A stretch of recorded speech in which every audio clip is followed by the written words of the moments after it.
മുസ്ലിങ്ങളായിട്ടുള്ള ആൾക്കാർ ഇതിൻ്റെ കൗൺസിലിൽ വരുന്നത് നമ്മുടെ രാജ്യത്ത് വേറെ അങ്ങനെ ഇല്ല.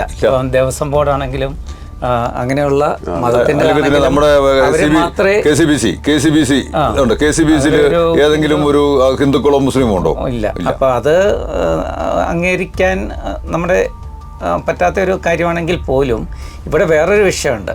ഇതുവരെയുള്ള കാര്യങ്ങളെ പരിശോധിച്ചതിന് ശേഷം അതിനൊരു തീർപ്പാക്കിയിട്ട് വേണം ഈ കാര്യങ്ങളിലേക്ക് പോകാൻ. കാരണം ഇപ്പോഴും ഒത്തിരി ഏതാണ്ട് 40,000 കേസുകൾ ഇന്ത്യയിൽ ഈ വഖഫിനെതിരായിട്ട് നിലവിലുണ്ട്, വിവിധ കോടതികളിൽ.